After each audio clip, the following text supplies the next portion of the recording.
buenas noches. El placer de recibirlos en otra edición de Futuros y Opciones, programa que hacemos con mi amigo Rubén Pascual. Y Rubén, ¿cómo estás? ¿Qué tal, Claudio? ¿Cómo te va? Muy buenas noches. Día feliz has tenido hoy en los mercados, al menos hasta ahora. ¿Rebote o un cambio de tendencia esperanzador? Más feliz fue ayer y nosotros estábamos de vacaciones. Después te voy a contar.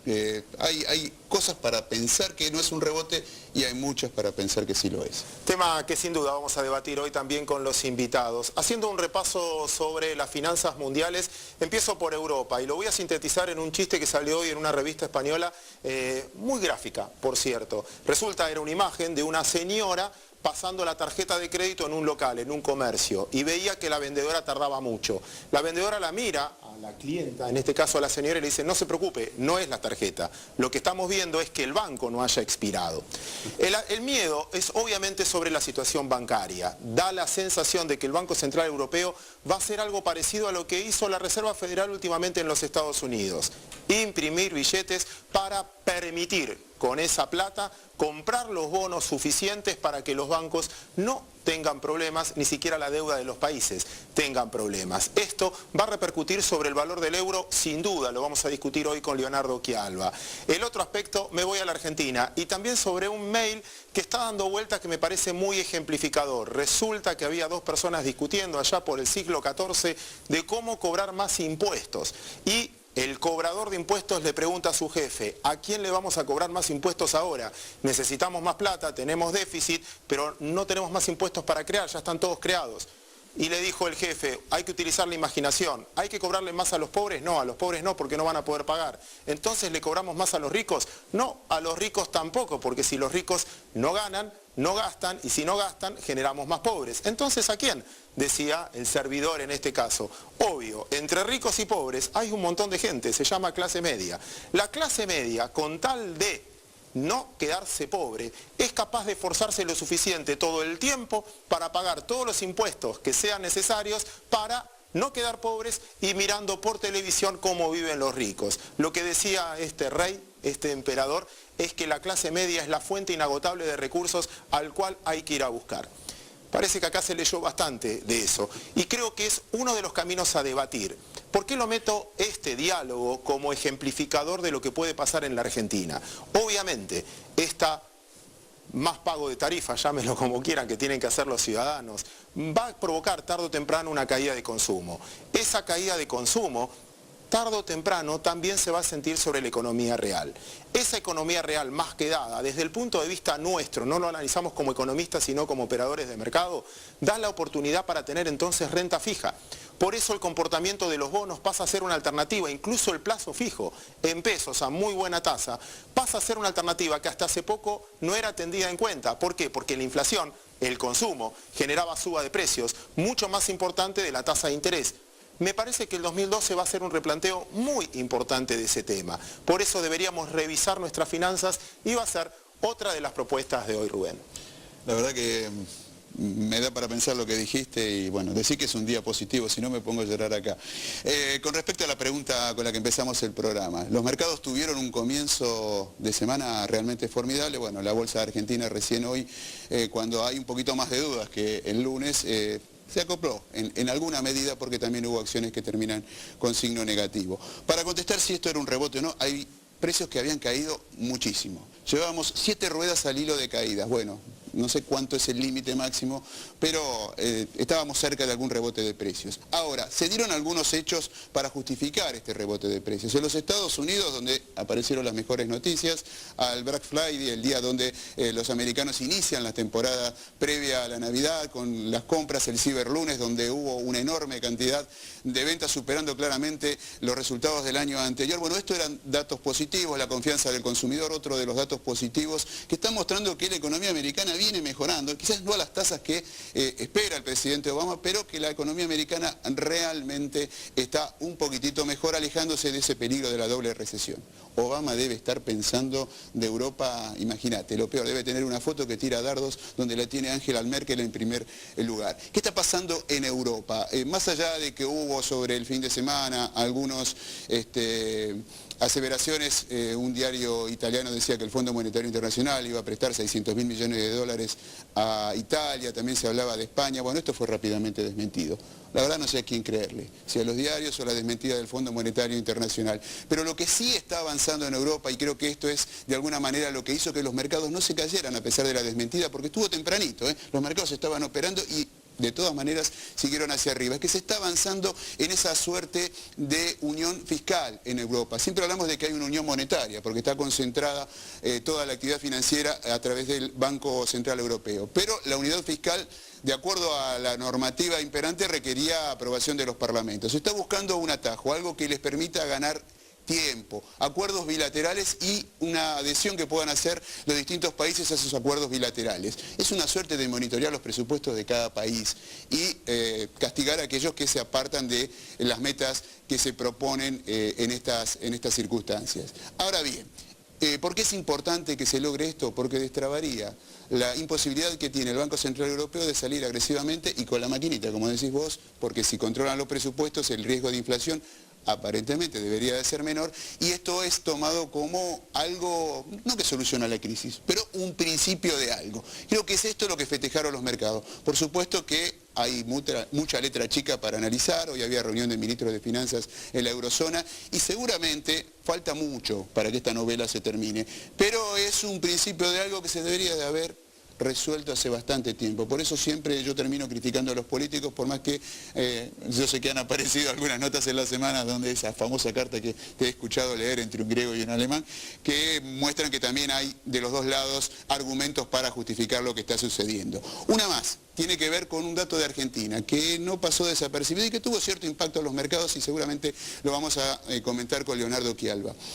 Vivimos hace algunos años atrás una agresiva compra por parte de empresas brasileñas de empresas argentinas. En esta oportunidad una empresa argentina, o por lo menos con raíces argentinas, que es el grupo Techint, termina comprando una participación importante de Usiminas. Es un 27,7% de las acciones, pero que le dan derecho de voto del 43%, del control de esa compañía. Esto es una unión estratégica muy significativa. Dentro de las empresas que cotizan en bolsa hay aportes de Tenaris a través de una empresa subsidiaria, aporta 500 millones de dólares. Esto es el 2,5% de las acciones. Y Siderar, la empresa siderúrgica que cotiza en el mercado local, aporta 600 millones de dólares. Ahora bien, como no pude con mi ingenio, calculaba cuánto representan estos 600 millones de dólares que aportan Siderar con respecto a la capitalización bursátil de Siderar. Esto es cuánto vale por mercado toda la empresa argentina. ¿Sabes cuánto representa? El 35%. Es fácil hacer el cálculo. Usted calcule cuánto vale, multiplica el capital por la cotización, lo divide por el tipo de cambio que a usted le gusta y compara los 600 millones con ese valor. A mí la cuenta me dio 35%. Mi conclusión es, o pagaron mucho, o la empresa local está muy barata, o las dos cosas. Es muy buena reflexión. Vamos a preguntarle a Leonardo Chialva si la local es una oportunidad entonces. Hoy Ana Saco se tomó vacaciones, así que lo saludamos nosotros. Leonardo Chialva, ¿cómo estás? ¿Qué tal? Buenas noches, ¿cómo les va? Bien, ahora vienen nuestras preguntas. Primero, más liviana, tiene que ver con el mapa internacional de finanzas. Me escuchabas al principio hablar del euro. Tanto que se promocionó el euro como moneda, como ahorro, como financiamiento, etcétera. ¿Es hora de escaparse si van a sobreemitir y volver a tener dólares entonces a nivel mundial? Es lo que empezó a pasar la semana pasada. Empezó a haber una fuga de capitales. Es como que hasta ahora había una fuga de capitales en Europa entre países. Básicamente se iban de los países periféricos, últimamente también le había tocado Italia y España, y se iban para Francia y Alemania. La semana pasada esto se extendió y empezó ya a haber una fuga desde Europa hacia otros destinos, en donde obviamente la moneda norteamericana es la número 1 en la lista. Es lo que se están debatiendo hoy por hoy los europeos, y creo que el futuro del euro en gran parte se juega en estas semanas. Tienen la posibilidad de ser o de volver a ser una moneda importante en el mundo, aunque más devaluada, porque claramente quedó demostrado que Europa no soporta una moneda tan apreciada, pero sí que sigue siendo una moneda de referencia en el mundo, o que todo esto termina rompiéndose y pasamos a tener por ahí distintos bloques en común, donde por ahí quedan los países nórdicos, los países más duros con una moneda en común, pero ya no va a pasar a ser una moneda de tanta referencia mundial como el euro. Muy bien, Leonardo, y Me habrás escuchado comentar esta alianza estratégica que hizo el grupo Techint con Usiminas, y quería tu reflexión, porque hubo un impacto bastante notable en los mercados, una caída muy fuerte cuando se conoció la noticia el día lunes sobre las acciones de Ternium. Siderar hoy cayó, pero bastante menos, y del otro lado una fuerte recuperación de Tenaris. ¿Cuál es tu reflexión? Mira, es difícil. Primero porque el grupo empresario, el número uno de ese grupo es una persona que viene haciendo muy buenos negocios desde hace muchísimas décadas, con lo cual es muy difícil dudar sin tener toda la información que obviamente tiene él. Yo en principio lo que veo por mirar los números, lo mismo que hiciste vos, que es mirar un poquito cuáles son los precios que se pagaron, y se pagó bastante. Es como en determinados ratios se hubiese pagado más o menos 4 veces arriba de lo que vale Siderar o de lo que mismo vale Ternium. Con lo cual, cuando vos pagás tanto más una empresa que vas a comprar, obviamente la empresa compradora es la que sufre. Sucede exactamente lo contrario cuando compras una cosa barata, la empresa compradora tiende a subir mucho. Así que ahí tenemos un primer punto de cortísimo plazo que genera algún interrogante, alguna duda, que de todas maneras el mercado ya completamente lo metió en los precios. Esto se calculaba que más o menos le podía llegar a pegar en $7 por ADR a Ternium, y cayó más incluso el papel de esos $7. Pero déjame ir un poquito más allá, e incluso lo podemos debatir. ¿No es un movimiento estratégico de todo el grupo para tener un posicionamiento más fuerte en Brasil? Y fundamentalmente, y esto es una apreciación propia, vinculada con lo que es el desarrollo offshore, con lo que son esos pozos petroleros que hay en el mar en Brasil, que la ley en Brasil establece también una forma de compra nacional. Y cuando uno mira el balance de Tenaris, tiene muy poco negocio en Brasil, siendo que va a ser el principal país con plataformas petroleras offshore. Con lo cual, ¿no es una manera de empezar a entrar en ese mercado que se estaban quedando afuera, teniendo ahora una pata en una muy importante empresa brasileña, independientemente de lo que les haya costado pagarla? Qué buena pregunta, Leo, y esto se puso muy divertido, Rubén, porque te trasladó la pregunta, hizo de entrevistador, y en este caso a vos, después de la pregunta que le acabas de hacer, ¿comprás o vendés? Soy comprador de Tenaris, hace rato que me gusta la empresa. Es más, la semana anterior hubo algunas declaraciones de Pablo Roca que de alguna manera recompuso las relaciones con el gobierno, y esta no tenía que ver con Brasil, esta es una adicional, pero tenía que ver con esta suerte de descubrimiento de reservas no convencionales, de energías no convencionales en Argentina, que es una de las 2 o 3 más importantes del mundo, y auguraba un futuro brillante para Tenaris. De hecho, en algunos diarios económicos salía este título, futuro brillante para Tenaris. Así que comparto esto. Y con respecto al tema Siderar, se asegura el aprovisionamiento de hierro, que es fundamental para el tipo de industria, y como decía Leo, en mi opinión, está muy, muy barata. Bien, así que Leo, has conseguido no solo aclarar la respuesta, sino agregaste 2 compradores a la plaza. Voy por la última pregunta, Leo, también tenía que ver con la introducción que hacíamos en el programa. Y acá tengo una disyuntiva bastante compleja. La primera es, me da la sensación de que la mayoría de los activos que cotizan en la bolsa argentina están extremadamente baratos, lamentablemente lo decimos hace bastante tiempo, y cada semana nos encontramos quizás con precios un poco más baratos. Pero al mismo lado, decía o preveía para el 2012 una economía que va a seguir creciendo, pero a ritmo mucho más lento de lo que lo venía haciendo. De ahí, los libros de economía o los libros de finanzas me aconsejan invertir en renta fija, en bonos. Entonces, teóricamente, según los libros, debería invertir en bonos, pero las acciones las tengo bastante baratas. ¿Qué preferís vos a esta altura del partido?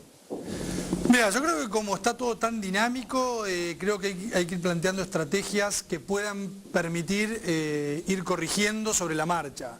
Es decir, claramente hay mucho valor en las acciones y por ahí le falta el momentum o saber si lo de Europa se resuelve o no se resuelve.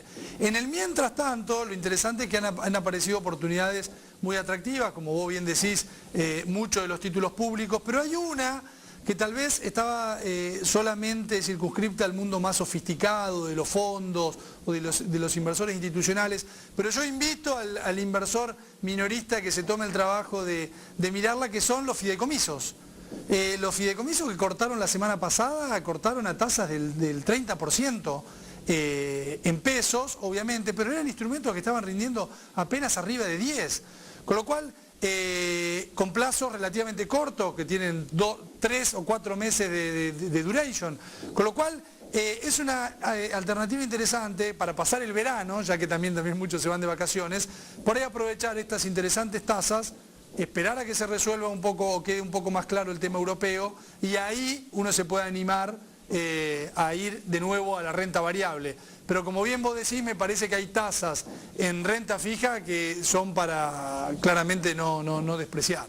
Leonardo Quialba, te agradecemos muchísimo tu participación hoy en Futuros Opciones. Nosotros vamos a ir a una breve pausa. Después nos vamos a encontrar con Andrés Cardenal. Le vamos a hacer caso, Rubén, a Leonardo, y nos vamos a fijar bien en el corto plazo. Él representa una firma que precisamente no solo opera, sino también enseña a tratar de operar día a día. Esto de no ponerse un plazo tan largo, sino de replantear las operaciones todos los días. Te levantás a la mañana, como decía el profesor Eduardo Blasco, vos mirás tu posición y decís, hoy, con las noticias de hoy, ¿tendría esta posición? ¿Sí o no? Si es sí, compro más, si es no, trato de venderla. Pero es tratar de replantear, repito, el día a día. Esto después de la pausa.